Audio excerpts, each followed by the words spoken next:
Hello and welcome to the Fantasy Life Show. Happy freaking Tuesday, everybody. I'm your host, Ian Hartitz. It's a great day to be great, and it's a great day to break down some Monday Night Football, the Utilization Report, the Sheesh Report, Waiver Wire pickups, all that and so much more in this loaded edition of the Fantasy Life Show. And joining me as he does every single Tuesday, the one, the only Fantasy Life Director of Analytics, Dwain, the Rock McFarland. Dwain, happy week 2.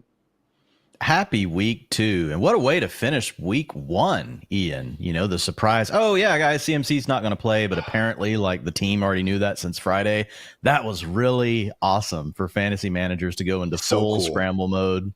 Yeah, so cool. My son has CMC on his team, and he couldn't drop anyone, though, because in their league, even if your players are on the bench once they've played, Ian, they can't be dropped. So he had to take a 0 from CMC in his lineup, which was really awesome.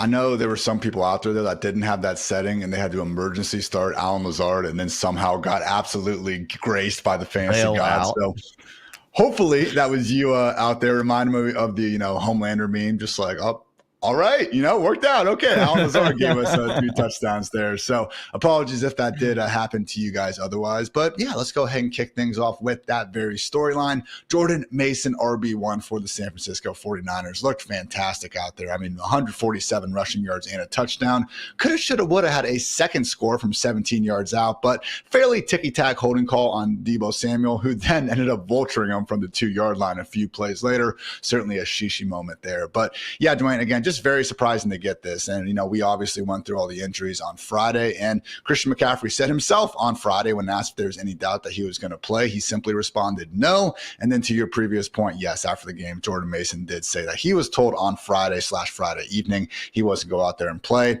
Kyle Shanahan denied it. Regardless of all this, it does sound like CMC could potentially be out in week 2 against the Vikings as well. So from what you saw with Jordan Mason, Dwain, how high is too high to rank this guy going forward? Because man, did he look good out there on Monday night. Yeah, I mean, he's definitely in the top 12. Last night he put up the 5th best fantasy point for any running back in a PPR setting with 22.2 points for week 1. So that's pretty juicy. 81% of the snaps, 78% of the rushing attempts. He was out there on most of the passing plays. He had a 68% route participation rate. Wasn't targeted much, but he played 100% of the long down and distance work. And then he had 100% of the 2-minute offense. So yeah, he was playing literally everything. Isaac Guerrero played 4% of the snaps. Deebo was really the other guy getting reps at running back. So yes, Jordan Mason for sure a lock as a top 12 if he's a starter. Depending on matchup, we may be ranking this guy as high as top 6. And oh yeah, not just looking at these data points, Ian, like he just looks good. And he's looked good all preseason. He's very, very comfortable in that scheme. He's so patient. He has power. Does he necessarily have the best long speed? Maybe not. But man, that vision and patience in this Kyle Shanahan offense is a great, great combination. Kind of reminds me back in the day of the way Arian Foster moved in this offense. So back when Foster was with the Texans, which was Gary Kubiak. At the time, Shanahan was one of the assistant coaches on that squad. So, yeah, Jordan Mason looking really, really good, Ian, and still available. Last night, he got picked up a lot for people that were able to get him into the lineup, but still available over 60% of the time on Yahoo. 60% of the time, start Jordan Mason every time out there in those fantasy streets. So, yeah, you said it, man. Look great out there. 10 missed tackles forced that tied Ramondre Stevenson for the week 1 high per PFF. So, again, really great performance there. And I would find it hard to believe that you're going to be having him on the bench in far more fantasy leagues than not. So, otherwise, on Monday Night Football, Brock Purdy was efficient, 8 yards per attempt and 0 turnovers. Deebo Samuel had that touchdown, 77 total yards. Breece Hall, 93 yards and a touchdown on 21 touches. Garrett Wilson, team high 11 targets, just 60 scoreless yards though, because Dwain, when you have Allen Lazard on the field, you got to feed the man. Now tied for the NFL high with 2 receiving touchdowns, 6 catches and 89 yards. The first score was probably Aaron Rodgers' best throw of the day on, guess what? One of those free plays that he is just better than anyone at. So quickly on Lazard, Dwain, we really buying this because as we know, Mike Williams was limited as expected and should be ramping up here pretty soon. No, but some are calling it the Allen Lazard revenge game on Dwain McFarland. I've been pretty rough on Allen Lazard over the years. Like he's a guy that gets to, he typically gets a starting job. He just hasn't been able to do a lot with it, but he totally did last night. I will say, like he and Lazard, he and Aaron Rodgers, they do have certain throws that you can tell like they're totally hand in glove. Like it doesn't really matter what the defensive back does. Like they are just completely in sync. Some of that was on display last night, but yeah, once Mike Williams ramps up to health, I expect Williams to be the guy getting the majority of the work. But I would say, Ian, the door's open. If Mike Williams doesn't recover, in the fashion that we think that, he should, or it takes him longer, there's definitely not a rush with Lazard playing so well. Just not someone I'm going to prioritize in fantasy land. Garrett Wilson is going to be the main target hog in this offense on most nights. They just happen to play a pretty good defense that has the ability to try to take away a guy like Wilson. And Wilson still led the team with a 38% target share. But yeah, it was really good for Lazard. 31%. He scores 26.9 fantasy points. So good for him. Just switch the jersey up, Garrett. Let's get a little bit tighter out there, man. I like the number switch. We're going back to 5, 17s in the rearview mirror. But, man, looking like Sam Bradford out there with how baggy those sleeves were on that jersey. But, again, guys, that was Monday Night Football. Did have a lot of injury updates, though, also, across the league otherwise on Monday. So, we're going to run through those real quick before we get into the Sheesh report. Primarily, though, sad news. Rams wide receiver Puka Nacua did land on IR with that knee injury. His now likely target date for return is October 20th, which is week 7 after their week 6 bye. So much more coming up on Demarcus Robinson and Tyler Johnson later in the show. Also, the Rams O-line is injured all over the place. Center Steve Avila might land on IR. Offensive tackle Joseph Noteboom is out a few weeks with an ankle injury. Kevin Dotson, their guard, is day to day. Their right tackle was already out in week 1. Another left tackle has 1 week left in his suspension. So absolute train wreck blocking for Matthew Stafford right now. Josh Allen listed as full participant in the estimated Monday injury report. He is good to go with that left hand injury. Maybe not good to go are the Dolphins RBs, as we've told you guys about. Devin Achane dealing with the ankle and Raheem Mostert, both listed as DMPs on the estimated practice report from Monday. They don't actually practice, but they just put out a report saying if they would have, that would have happened. So make sure you keep an eye on that. Good news out of Green Bay, Jordan Love will not be going on IR per head coach Matt LaFleur. Gives him a chance to be back in fewer than 4 weeks. LaFleur also did confirm that Malik Willis will be starting on Sunday if Jordan Love cannot. Bears wide receiver Rome Odunze, grade 1 MCL sprain. He is considered week to week. Not expecting to be out for an extended period of time, though. So, not great news there, but at least we aren't going to be losing the 9th overall pick for too long. Browns tight end David Njoku with that high ankle sprain is considered week to week per Kevin Stefanski. Had a similar injury in 2022, which he was also called week to week and ended up missing 4 weeks. Cowboys tight end Jake Ferguson, also week to week with a bone bruise and MCL sprain. Good to see that wasn't more serious.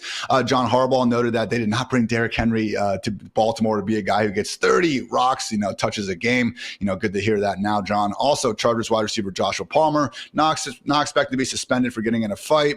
Brian Dable clarified Daniel Jones will remain the starting quarterback, which is a hilarious thing to have to say after one freaking game. And finally, former Giants/Chiefs wide receiver/running back Kadarius Toney signed with, roll please, the Browns. Yeah, we'll see what happens. All right, guys, that's enough of the news. Now for a quick word with our friends over at Experian. Experian is to your finances what FantasyLife is to your fantasy league. It is a tool and resource designed to make your life easier, and the Experian app is free to download and serves as a one-stop shop for managing your financial health. With so many spending and subscription details to track, let Experian handle it for you. They'll help you find and cancel your unwanted or forgotten subscriptions, helping you save money and focus on what really matters. That's right, winning your fantasy league. Download the Experian app today. Just know results will vary. Not all subs are eligible. Savings not guaranteed. Paid membership with connected payment account is required, and see Experian.com for details.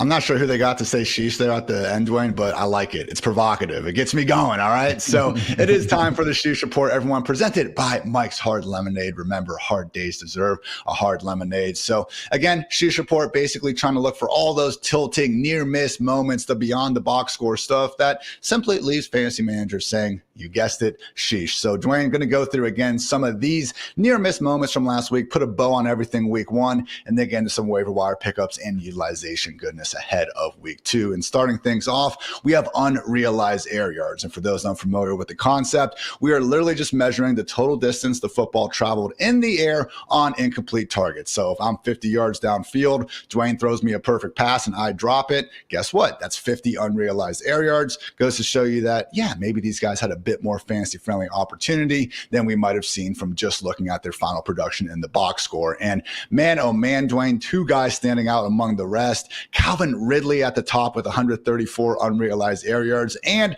when including penalties, which is a new twist I've added this year because there are roughly 4 times as many defensive pass interference penalties than offense, we have A.D. Mitchell in second place at 132. So I get it. Calvin Ridley on most people's, rosters already. He's not going to have, a high percentage of free agency rates in any of these leagues. But A.D. Mitchell, Dwain, someone that maybe people should be taking a gander at on the old waiver wire. Yeah, Mitchell's available in most leagues. When I say most, like over 70% of the time over on Yahoo right now. He came out and he really dominated, Ian, from a target share standpoint, 28%. That was second on the team behind Michael Pittman. So I think a lot of people are going to see the Alec Pierce box score. And yeah, he did have the 2 deep bombs. That is unlocked in his game by what we see with Anthony Richardson and his ability. But it was Mitchell that was still the clear leader in target share and targets per route run. Alec Pierce was really the same guy we've always seen from a targets per route run basis, 15% this weekend. So he didn't really change. It just happened that he caught his 2 deep bombs. He's probably going to completely disappear in the future, but Mitchell is a guy that can have staying power. They're moving him all over the formation. They're getting him into the slot. We'll see what happens once Josh Downs gets back, Ian. But yes, when I look at Mitchell, I've got him in my top 5 ads for waiver wires this week, which we have the waiver wire tool over at FantasyLife, which you guys can go check out. We give you recommended FAAB amounts. We give you the order for the priority, all that sort of stuff. You can filter it by the position that you need for your team. We have got you covered. Mitchell, again, did have one situation where it was, pretty much a pure blown coverage by Derek Stingley, but I happened to get pretty wide open on the other 2. Seriously, guys, conservatively with accurate passes, we're talking about an extra 140 yards and not 1, but 2 touchdowns on his total. Quite a bit different than, the 1 catch for 2 scoreless yards that he ended up actually having in realized production. So other guys that did have at least 85 unrealized air yards last week: Amari Cooper, Cortland Sutton, Cooper Kupp, Rashid Shaheed, Jerry Jeudy, Tyreek Hill, Xavier Worthy, and yes, Rashad Bateman, who always seems to be topping these sort of metrics, yet we just can't get, actual production out of the guy. Maybe one day though, Dwain, we can dream. All right, let's talk about something a bit more concrete. We all know it when we see it. That's right. Dropped touchdowns, and there were quite a few of them last week that I do believe objectively were drops and can be blamed on the wide receiver. Specifically, we had Keenan Allen from 6 yards out, let a pass bounce off his hands. Unclear if there were butterfingers involved. Amari Cooper on Deshaun Watson's best throw of the day had a 36-yard touchdown go off both of his hands. Jalen McMillan, Dwain, really could have had a much bigger day because he dropped a 38-yard touchdown, had a potential 61-yard catch and run that was overthrown, and then also drew a DPI on the 4-yard line. So he ended up getting, again, that later game touchdown, but, realistically could have had a couple more on his total. Also on Monday night, Brandon Ayuk had a 13-yard score go off his hands in the end zone, causing Peyton Manning to freak out and say he would have caught that if he was in camp. Always love watching the Manning cast. And then finally, Taysom Hill, Mike Gesicki, and Josh Palmer also had, short red zone area drops. So for me, Dwain, it is Keenan Allen who's the guy that sticks out where, again, I think his overall, what he did out there doesn't necessarily match what we saw in the box score. Had a touchdown drop, yes, which is on him, but there was another play where I'm not sure if he would have scored down the sideline, would have had to make one guy miss, but we're talking at least a 30-yard catch and honestly could have been a 40-yard touchdown. So I know Keenan was someone that really stuck out to you as you were going through this past week's utilization. Yeah, and honestly, Keenan would be even higher on the utilization report, which is live over on FantasyLife.com right now. But we had the injury at the end of the game. Now, he did come back into the game. He missed a series, but we don't know. He came into the game with the heel injury. We've gotten no confirmation. Essentially, the coaching staff is kind of downplaying it right now, but we know that's not always the truth, as we just saw this last week with CMC. So we'll have to really watch the practice reports this week. But with Odunze dealing with the MCL, like that's another potential boost for Allen. But, he didn't even need that. Last week, man, this guy had a 33% target share, Ian, and 50% of the team's air yards. So to your point, he wasn't just doing this underneath. And yes, he was operating from the slot a lot, but he was also getting down the field. And you mentioned the big miss on the chunk play. You mentioned the drop catch that should have been a touchdown. And Bears fans were rightfully upset. I get it. They feel like Keenan might have, he could have ended up costing them the game. It didn't end up going that way for them. But look, guys, when you get targeted that often, you're getting open that often, you're going to just have some drops. Like, it's going to happen. I saw a lot of people freaking out and talking about how bad Keenan Allen is. No, the real takeaway, you're missing the plot here. The guy still looks great. When you can go out there and earn targets at that rate, that means you probably still are a pretty good football player. And I would say if we have Odunze out, Ian, for any stretch of time here, you're looking at DJ Moore and Keenan Allen, man, really having this offense consolidated around them. Now, we need a step forward from Caleb. Not the best week 1 performance from Caleb. Looked like a superhero in the preseason, which we often see. And it's why we say, hey, we can't overrate what passers are doing in the preseason. But he looked really special. And I think we fell into that a little bit. Looked the total opposite in week 1. So my guess is, though, the truth is somewhere in between those two things. So, yes, I expect Keenan Allen to look more like a wide receiver 1. I think he's a borderline wide receiver 1 if Odunze is out of the lineup. Texans in week 2 for the Bears, who again still look good on paper, but that's another team that didn't necessarily put their best foot forward during that matchup against the Colts. Certainly gave up more than a few big plays and could have given up even more, as we just discussed about A.D. Mitchell. Last Sheesh category, there are plenty more that you guys can find for free over on FantasyLife.com. But Dwain, the DeAndre Swift special, the Eagles RB special, if you will, players that got down at the 1 yard line and then did not score a touchdown on the same drive. Quite a few instances as always, but only one person had 2 on the week. That's right, it was Washington Commanders running back Bijan Robinson. Also had Kyron Williams, Jonathan Taylor, Saquon Barkley, Rashad White, Luke McCaffrey, Brock Wright, and Noah Gray again get all the way to the doorstep of the goal line, but just couldn't quite punch it across. And then had to watch as someone else got to celebrate the touchdown a few short plays later. So I think Robinson here is the interesting one, Dwain, because again, it is a situation where Jaden Daniels, I think if we had to compare him versus guys like Kyler and Lamar or Hurts and Allen, we might have said more Kyler and Lamar in terms of like, yeah, there's a very high ceiling with the rushing yards, but we didn't necessarily expect him to be this constant threat inside the 5 yard line. You know, no tush pushes involved and just a more slim quarterback out there. But man, based on what we've seen from the preseason and then in the week 1, if they're calling a read option on the 1 yard line, Jaden Daniels is keeping that thing and doing everything in his power to get into the end zone. So overall thoughts on Bijan Robinson's week 1, because he looked good out there, but if Jaden Daniels is taking all the touches from the 1 and Austin Eckler is also looking good as a receiver, not the most fantasy friendly in the role in the world for B-Rob.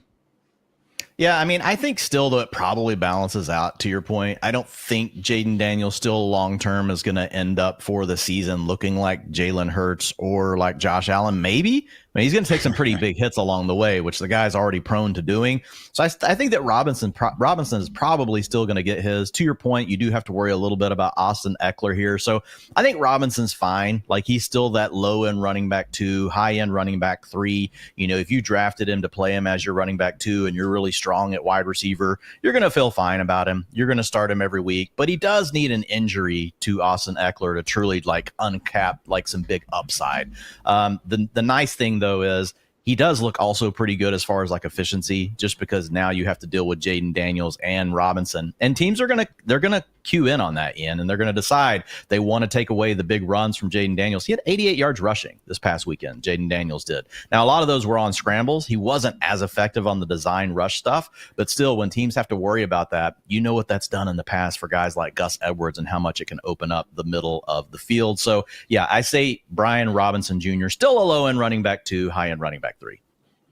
Did find the end zone another time, had 89 yards on 15 touches. So, yeah, we're not saying you can't start the man by any stretch of the imagination. But, yeah, that close, guys, just an extra 6 feet away from having 2 additional scores on the box score. I think I speak for all of us when I do say sheesh. So, yeah, Washington versus the Giants. Next week, Dwain, talk about a movable object meeting a stoppable force out there. Hopefully will at least be a fun time for our fantasy players involved. So, again, check out the Sheesh Report. Check out Mike's Hard Lemonade. Again, hard days deserve a hard lemonade. But now, guys, that's it. We're putting a bow on week 1. We are officially on the week 2. And with that, let's talk some utilization report. Dwain, it's your baby. Critically acclaimed, award-winning. I love it. You love it. Everyone listening loves it. It's the utilization report, but it is also new and improved. We now have the utilization score, which is something that I know you have been putting blood, sweat, and tears.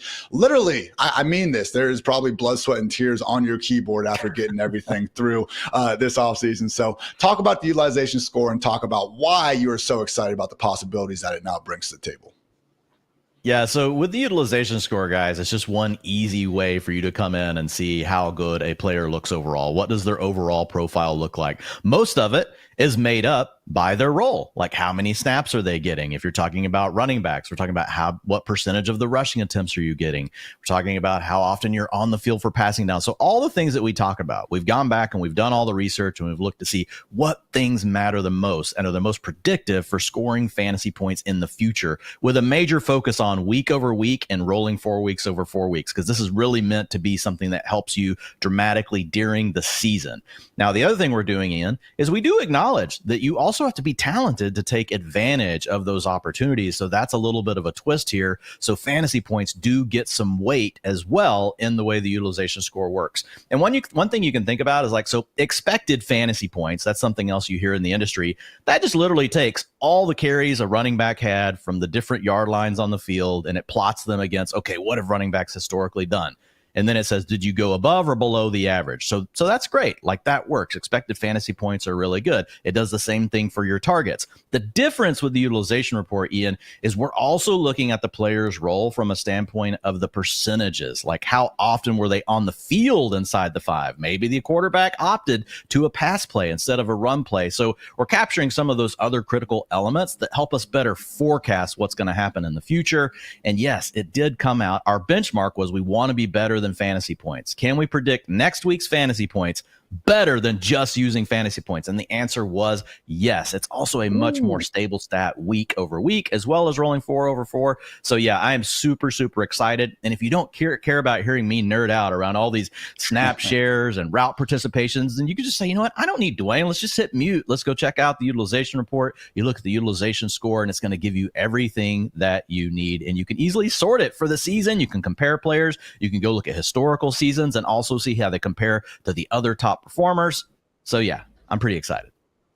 If you guys notice on your screen right now, shout out our YouTubers out there. We do have a QR code where you can subscribe to Fantasy Life Plus and get all this and so much more at your fingertips. And yeah, Dwain even has a special occasion discount code. You are SCORE25 to get 25% off all tier 2 subs. Again, if you are so inclined to check out the utilization score for yourself in your own time. But with that, Dwain, let's highlight some of the dogs of the week. And by dogs, we mean very good. Yes, dog out here, primarily Bijan Robinson. And again, what is so cool, if you look at the screen here on the far right, is that we see someone like Bijan, who second best utilization score on the week, yet just had the PPR rank as the number 17 running back overall. So Dwain, I mean, 111 total yards, 23 touches. It was a good performance from Bijan and everything, but man, with that sort of utilization, ceiling really could be the roof here for the second year talent. Yeah, and he's actually really a great example right out of the gate of how the score works. Even though you've got a guy scoring as the 17th player at his position on the week with the 16.1 fantasy points, that utilization score is the second best. And the way that's working is it knows that historically players that have scored a 9.3 like Bijan, if he can keep that up, those guys are high-end running back ones, and that's what's pulling his score up. And the score is always between 0 and 10. 10 is the max you can get. So being at a 9.3 is really strong, Ian. And a lot of it comes back to, look, man, a 90% snap share, that's insane.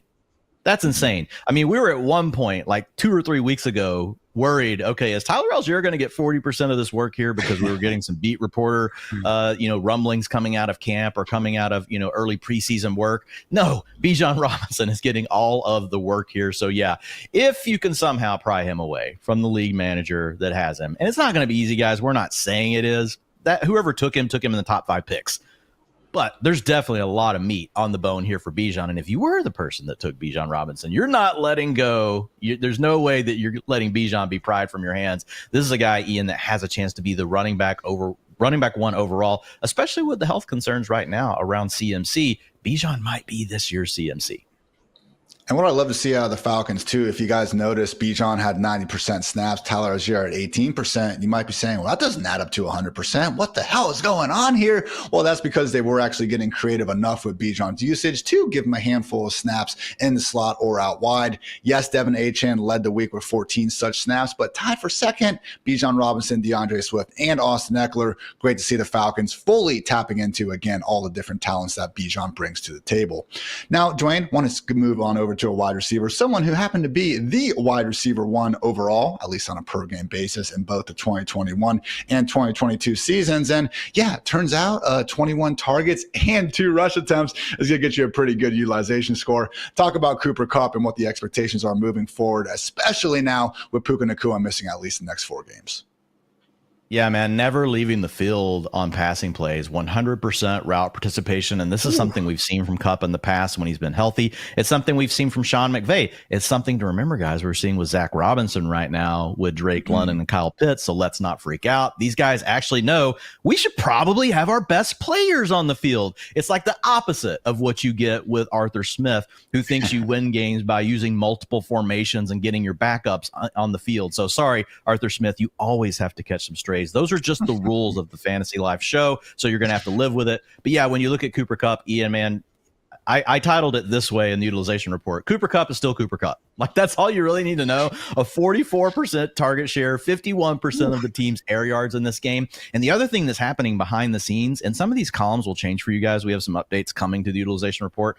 So it matters for catchable air yards because, you know, I went back and researched all that because you're doing the sheesh. You're in my ear every week. I was like, okay, like, is there something to this? Does it matter more than we think? And guess what? Catchable air yards were very important. Catchable targets were also important. So those sort of things are also going into the score. Obviously, he had a great fantasy week as well. So Cooper Kupp getting a 9.9, nearly a perfect 10.0, which is pretty hard to do. And he nearly got there in week 1. So yeah, when you look at Cooper Kupp, man, if you got him in round 3, round 4 of your home leagues, it might be night already for the rest of your league. Right now, going into the next 4 games without Puka Nacua, Ian, is there a wide receiver we're ranking ahead of Cooper Kupp? I mean, maybe Tyreek Hill or CeeDee Lamb. Like, he's in that conversation now. He's right there. Yeah, you removed the guy that was supposed to be splitting targets right down the middle, and now we have, you know, forever has been the wide receiver whisperer and Matthew Stafford just gunslinging out there. I mean, the concern could be, again, the offensive line just kind of nuking the entire Rams offense. We did see that a couple games last year. Remember that Cowboys game in particular. You know, Stafford's pretty great, but the man is not a miracle worker when he can't get anything off. But then again, Dwain, at least for week 2, facing the Arizona Cardinals, yeah, I think Cooper Kupp certainly has a decent case as the overall wide receiver 1. So you mentioned the air yards, and that was the thing that almost kind of surprised me here because you look at it, 21 targets, yes, but just 5.2 yards per target. If you didn't watch the game, you might have thought that, okay, maybe he's just getting spammed, you know, these short, low ADOT screens and stuff like that. But only Calvin Ridley actually had more total air yards, including penalties, than Cooper Kupp in week 1. So, I mean, my God, Dwain, I don't think we can necessarily assume 21 targets out here, but I know I was looking at your week 1 projections, and you got to be, you know, cautious with them. We can't just say, oh yeah, Jefferson's getting 15 targets every single week. I think he ended up with 6. So, you know, good job by you being cautious with it. But I would assume, man, Cooper Kupp, I mean, if you're giving me the over under at 9.5, I am smashing that over every single time. Yeah, we'll probably have to look at the projection model, and if it's trying to like tell me I can't do it, we'll just break it, Ian. We'll just break it and say, no, we're giving Cooper Kupp. Sorry, we know you're trying to keep us under control here, but we're just going to give Cooper Kupp 10 targets. The history's just too long, and there'd be a good reason for it, right? The history that we have between him and Stafford, obviously, we feel really good about that, and we saw it again in week 1. Let's talk about someone who dominated last Thursday night and accordingly is being a featured dog. Rashee Rice with a 7.3 utilization score, 103 yards, 7 catches on 9 targets. So getting some, you know, slant boy slander, Dwain, but I never even understood that from Michael Thomas back in the day. I mean, it reminded me of like if someone was saying, you know, Steph Curry only shoots 3-pointers. Why can't you do anything else?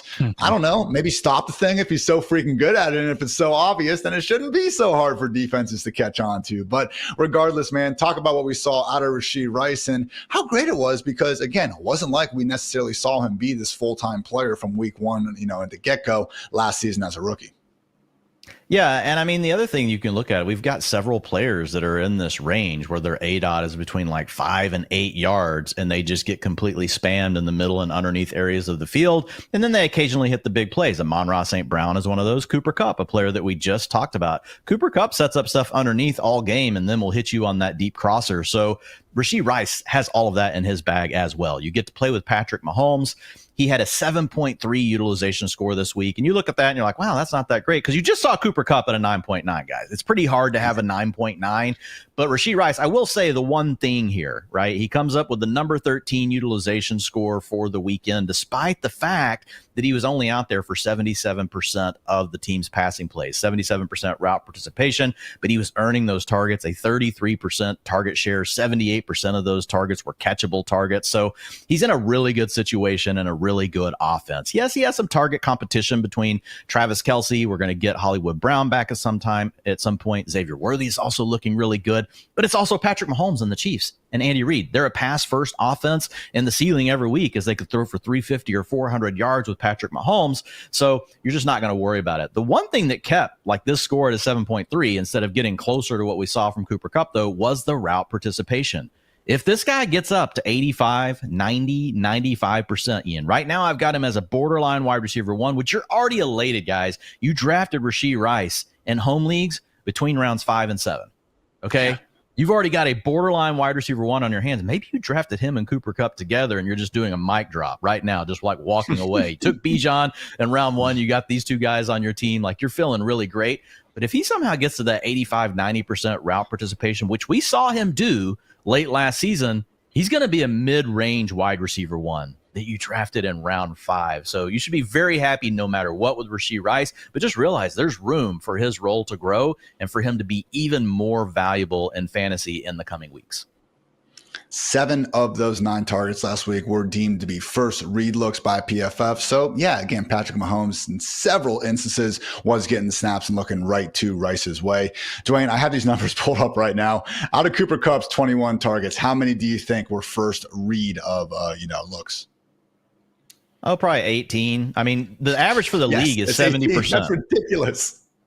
Yeah, the league average quarterbacks go to their first read on 70% of their throws. Okay. So most targets are first read, which is why it's not I'm not saying it's a bad stat. I just don't talk about it a lot because it's pretty much like if you're getting targets, they're typically first read targets. Where it gets more telling, in my opinion, is for running backs. When you see running backs that aren't getting a check down or a second look, basically, oh God, everybody's covered, I'm just going to check it down to my running back. When you see running backs getting first and second read targets, that means they're more integrated into their passing game. And that's something that we really like to see with receivers. I don't pay too much attention to it. It's a cool stat, but I also tested it and I didn't find it to be predictive.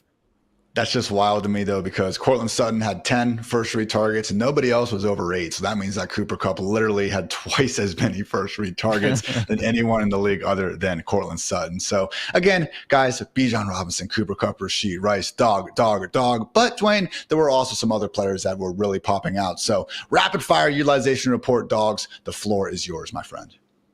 Yeah, and the easy way, like if folks want to see this information, like you just go over to the utilization report and you pop over to the season view and you just sort it by the utilization score and you're going to see who the absolute dogs are at every position. You know, we already talked about Cooper Kupp. We've already talked about at the top of the list with Bijan Robinson, but Breece Hall was also right there at running back. Ramondre Stevenson, Ian, with 80% snaps. I have to say this. I've been looking at this sort of data for 5 or 6 years now, Ian. I have never ever in that period seen so many crazy snap shares for running backs in week 1. I don't know if this is a new trend. I don't know what's really going on with the NFL, but look at these. You got Joe Mixon at 71%, Saquon Barkley at 81%. Go down a little further, Jordan Mason, who we talked about, 81%. Pacheco, 80%, guys. Kyron Williams, 91%. And then you got Jonathan Taylor even further down the list because he didn't score a lot of fantasy points this week, but he had 95% snap share. So these guys that get to that range as running backs, now look, it's not sustainable. You'll die. You will die if you're a running back getting like over 90%. You know, you won't literally die. I don't want to put that on anyone, but it's not going to be good. You're going to be hurting. Let's just put it that way. My arm's hurting from sawing a couple of tree limbs this weekend. I can't imagine what it would feel like being an NFL running back with a 90% snap share, right? You're taking all those carries. You're taking hits on blitzes where you're picking it up for your quarterback. But the point being, we have a lot of running backs right now that look like they're the clear-cut number 1 back for their team. I would say the big surprise on here for me, and that caught my eye, was Jerome Ford.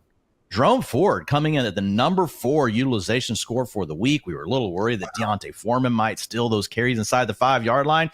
Guess what? You can see right here on the utilization report, 50% of the short yardage carries went to Jerome Ford, or the snaps, 100% of the carries inside the 5-yard line went to Jerome Ford. So he is in a very, very good role right now. Pierre Strong Jr. took a little bit of the passing work, but man, Jerome Ford with the 4th best utilization score on the week. He is an absolute dog. 12 different running backs with a snap share north of 70%. Yeah, you do not see that very often, but hey, at least for 1 week, we certainly had some great utilization going on at the RB position. Those are the dogs. Now we have some notable waiver wire pickups for you guys. But first, a quick word with our friends over at Paramount Plus. You won't miss a minute of the action when you stream the NFL on CBS Live on Paramount Plus. Stream every local, national, and postseason NFL on CBS game live all the way through the AFC Championship on Paramount Plus. Download Paramount Plus today to start your free trial and unlock a season of epic moments, including all of your local Week 2 games. Again, only on Paramount Plus. All right, Dwayne, we had the dogs. Everyone, pretty well aware these guys are great. But one of the cool things about the utilization score and report in general is being able to highlight guys that, again, you should be picking up on the waiver wire here as we get into week 2. And let's face it, the guy on the cover of every single waiver wire article right now is Ravens tight end Isaiah Likely, who went on to score the most points of the position in week 1. And honestly, it wasn't even close. And that's where kind of the whole, we're already digging the grave for the elite tight ends thing. That's where I'm getting kind of confused by it, because yes, I realize they busted, but we had Isaiah Likely and Foster freaking Moreau as the only 2 tight ends scoring more than 12 PPR points. Just a brutally tough week for the position as a whole, but not for Isaiah Likely, Dwayne. So talk about what you saw from that Ravens tight end usage and whether you think this can actually persist into week 2 and beyond. Yeah, so Likely had a 9.9 utilization score in week 1, but remember, scoring fantasy points is a portion of this. So in week 1, that can skew things a little bit. Where this is going to get much stronger is once we get to 3 to 4 weeks within the sample. Obviously, you can't wait for that. You got to move right now. If you want Isaiah Likely, you've got to go get him. He's still available in over 70% of Yahoo leagues. Guys, that was probably like 90%. If you're in leagues that are allowing people just to go pick people up right after they play a monster game like that, you don't have some kind of order to what's going on in your league, you got to fix that. You got to fix that. That's not fair to people that are having to work and do other things. And I guess it's fair to you. If you're the person that got to go pick up Isaiah Likely, you're probably like, shut up, Dwayne. So, hey, proceed as you need to. If you weren't the person that got Isaiah Likely, go get the league rule changed. If you got him, then you could just shut up. But looking at what he did in week 1, Ian, here's the one thing I would caution. He looked great, but he's still in a timeshare. This is a guy that didn't get to a 70% route participation. Now, you could still have a tight end 1 season. In fact, I went back and studied that. The utilization score looks really good here, but I wanted to go look specifically at the utilization and see what players that have been in a role like this have done, Ian, because I redid the projections on him last week, and he came out as the tight end 12. And some people on social media screamed at me. They said I'm a complete idiot and that he should already be over Mark Andrews and all these other things. But I think we have to have a little bit of caution here. Mark Andrews has a top 5 fantasy finish in 5 consecutive seasons. Yes, he's coming off a tightrope surgery, but do we really think he's completely washed? You go back and you watch the game, he's running completely into the coverage. He's getting bracketed by the Chiefs. What's that doing? That's leaving underneath targets to Justice Hill on one side of the field, and who on the other side? Isaiah Likely. Now, I'm not saying you won't get some of those in the future, but a lot of targets got funneled to Likely because of that. And so when I went back and looked at players, Ian, that have been in this route participation range, and also giving him credit for being a really good target earner, which he was in week 1, the average finish has been tight end 12. Right where my projections put him. So I feel pretty good. I went back to 2011 for this data. Those tight ends have averaged 10.8 fantasy points. So look, guys, I'm not saying the ceiling's not higher. I'm not saying he couldn't end up being the tight end 6, but you do have to be reasonable with yourself. I still think he's one of the top claims on the wire this week, especially if you're dealing with tight end issues. But I think it's a stretch to think that he's going to do anything near what we saw in week 1, and you think that that's the sort of performance you're going to be getting out of him. Now, the good news is you've seen that is what his spike week can look like, which is great. That means he has league-winning upside. Certainly league-winning upside, Dwayne. But yeah, maybe not exactly moving him ahead of, again, those big 6 or 7 tight ends that we were drafting for a reason throughout the offseason. Would you take Isaiah Likely, though, rest of the season over guys like Evan Ingram and Brock Bowers? I would have thrown Jake Ferguson, Njoku in that conversation, but obviously both guys now dealing with injuries. That's his tier. That's his tier. And so, yes, you could say you want to do that, or you could say you wanted to go with the other guys. And I think you could actually be on the right side of the argument. And we don't really know exactly how that's going to work out. So, I mean, he's actually in a very similar situation to Brock Bowers. right? They both have another pretty good tight end on the roster. I would say that Isaiah likely has a much better tight end that we know is great, and Mark Andrews. So I think it's fine. He's right there in that tier. It's hard to say for sure which one's going to finish with the most fantasy points. I know people don't like that answer, Ian. Likely really is a standout again for a relatively weak kind of waiver wire, if I do say so myself, because Dwain, once we start getting to the wide receivers, we are looking to take advantage of what's going on in Los Angeles with Puka Nacua and now out for the next 4 weeks. But even then, let's face it, Demarcus Robinson, Tyler Johnson. Yes, we've seen some good games from both, but again, not exactly the people to be blowing, 50, 60% of your FAAB on. That said, what did you see from these Rams wide receivers after Puka Nacua was knocked out of Sunday Night Football? Yeah, so we know that Demarcus Robinson's going to be on the field, Ian. I think he's the top guy, and I think we know he'll continue to be on the field. He didn't necessarily get a target share bump in this game, and he won't necessarily get it in the future either, because the alpha here is Cooper Kupp. A lot of it's just going to flow to Cooper Kupp. And on many teams, man, we'll see when another top target earner goes down, like the rest of that gets spread out across 2 or 3 other players. It could just all go to Cooper Kupp. That could be the outcome here. But Demarcus Robinson would be the next bet you want to make. But I'm not going crazy, Ian. I'm talking like 10% of my FAAB. If I have Puka Nacua on my team and I'm missing him, maybe I bump that to 15%. But I'm not super confident that we're going to be thinking of Demarcus Robinson as anything more than probably a wide receiver 4 in our rankings going over into this next 4-game span. So he could surprise us a few weeks. The other guy was Tyler Johnson. He got out there with a 65% route participation. 71% of his targets were catchable. He was working a lot of that same underneath stuff that we see from Puka Nacua. Really, overall, this Rams offense, a lot of their targets are really in that range. He had 33% of the end zone targets. Again, 1 game, but Stafford was willing to look for him down there. So Tyler Johnson's the guy that you won't have to bid much on at all, like 2-3%. So if you have Puka Nacua, you miss out on Demarcus Robinson, you can probably get Tyler Johnson for free. The challenge with Johnson is we saw this 1 game last year, and then the next week, they totally went away from him. And Jordan Whittington, was really good in the preseason. So, Tutu Atwell's a guy that got playing time last year. So I'm not as confident in this one. If I had to choose a guy, I would say it's Tyler Johnson because of last week, but I wouldn't go all crazy with Mr. Tyler Johnson. Again, with the overall route rates, obviously Cooper Kupp at 100%. Demarcus Robinson right there at 92%, which matches what he was doing down the stretch of last year when he did have wide receiver 25 or better finishes in each of his final 5 meaningful regular season games. I'm with you, Dwain. It's something that Jordan Rodriguez echoed on Twitter as well, that Tyler Johnson, while he could be the lead guy, will likely be losing some reps to guys like Jordan Whittington and Tutu Atwell as well. All right, Dwain, let's talk about someone who was honestly one of the best feel-good stories of week 1 and quite possibly the entire season. Chargers RB1 seemingly. J.K. Dobbins clocked a 7.5 utilization score, 135 rushing yards and a touchdown. And I know I was hating a little bit on his long speed when we talked on Sunday night, Dwain, but you know what? Men lie, women lie, numbers don't lie. Dobbins actually tied Saquon Barkley for the fastest ball carrier time at 19.92 miles per hour. So talk about what we saw from Dobbins again from a utilization perspective and how confident you are with us being able to trust him in fantasy land moving forward. Yeah, and to your point, it really could just be a conditioning thing. J.K. Dobbins, has not played a lot of football in the last 2 years. So maybe it's just him really getting back into the swing of, wow, if I'm going to be getting a workload like this, being able to handle that. And I think that could be something that improves over the course of the season. But yeah, with Dobbins, man, 59% snap share and an offense that we know is going to run the ball all the time. The Chargers held true to form, a -5% drop back rate over expectation in week 1. They were one of the most run heavy teams. They were almost evenly split, Ian, between their pass attempts and rushing attempts. And that's a lot for a team that doesn't have a rushing quarterback. The only teams that are really beating out the Chargers for running the ball more are teams that have quarterbacks that end up scrambling and turning those pass plays into run plays. So you're in a great situation. We love the offensive line. And to your point, Dobbins looked so good, man. This guy looked patient. He has the acceleration to get to those second level defenders. We saw it on a carry inside the 10 where he punched in a touchdown. He looked strong.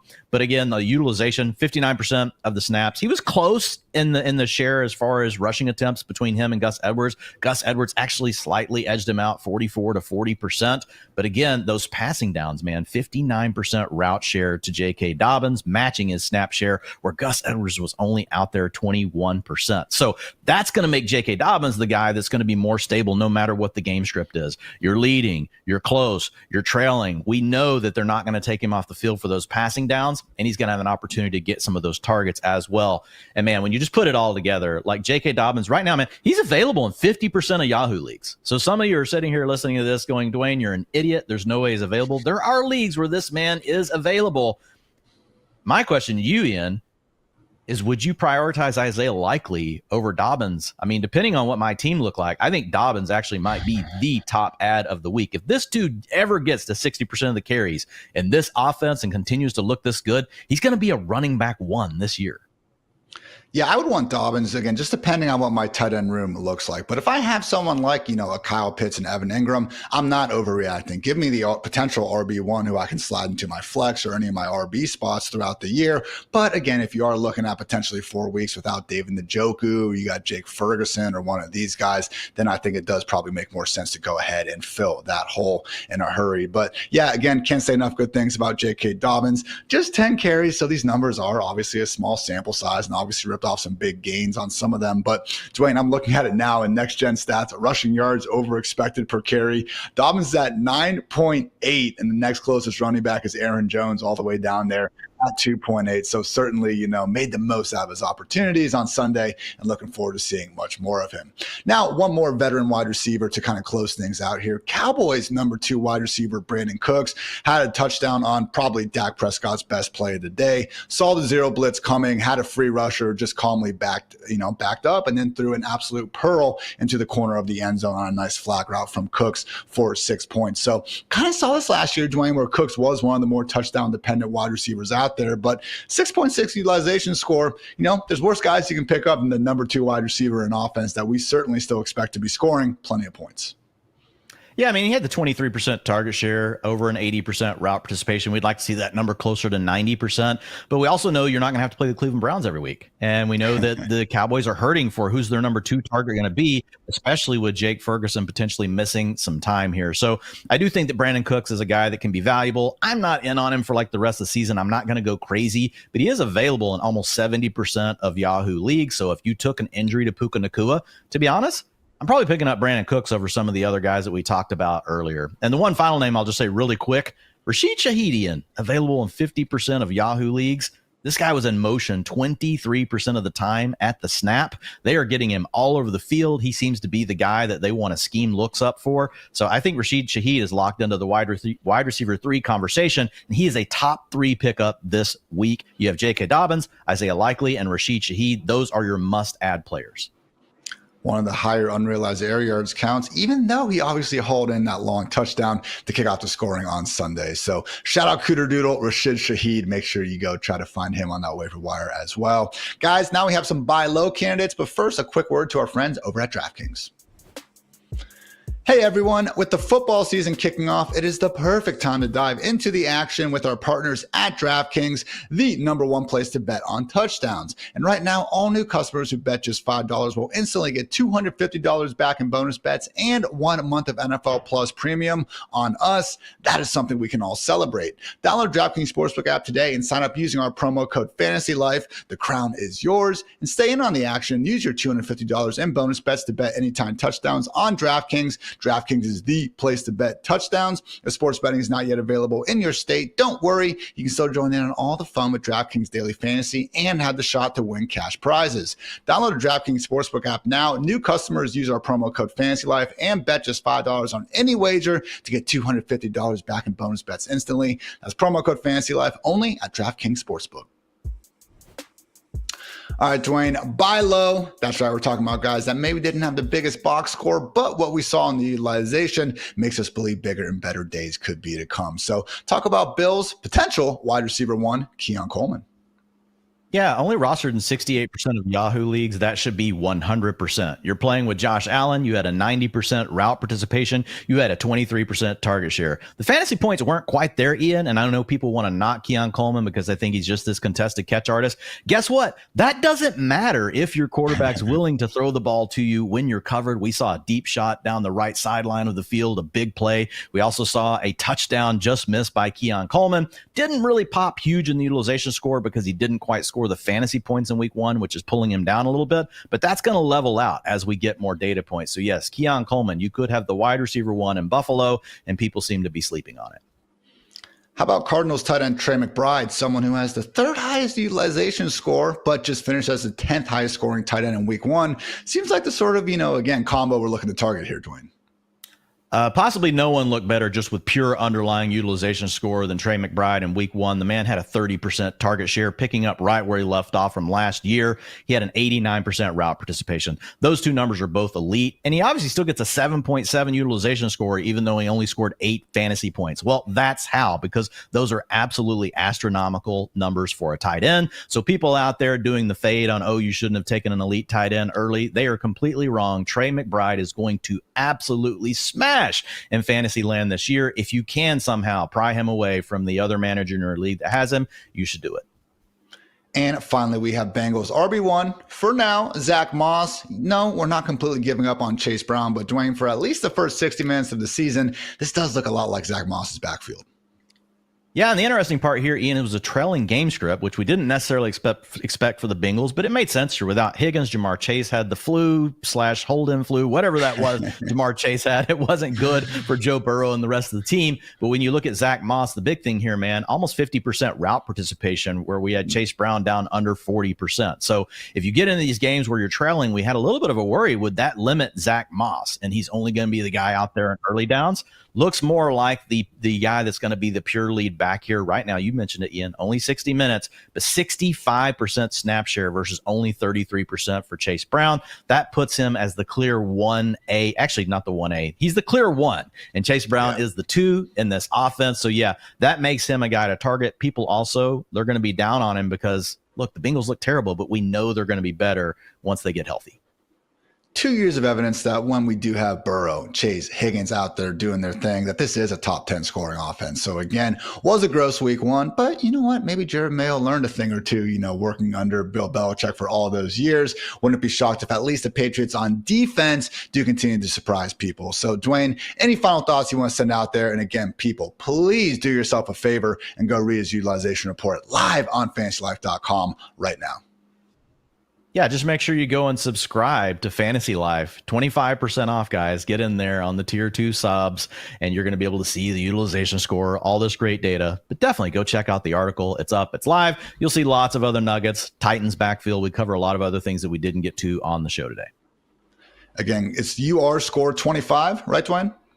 Oh, yeah, my bad. I'm terrible. Look, I'm used to you handling all the promos. You are score 25. I should know my own promo code. Thank you, Hartitz. Get that 25% off for tier 2 subs. Fantasy Life Plus. Don't leave home without it. And don't leave home without, again, maybe telling a friend that you like the Fantasy Life show. Always tough, Dwain, because people like Fantasy Life and stuff, but they don't want to tell the friends they're actually competing with. But we would appreciate it if you do just, tell one person out there. So we'll be back tomorrow with some of the biggest fantasy questions ahead of week 2. But yeah, that's going to wrap it up. So for Dwain, for producer Matt, for producer Kelsey, I'm Ian. Thanks again for tuning into the Fantasy Life show. And until next time, take care, everybody.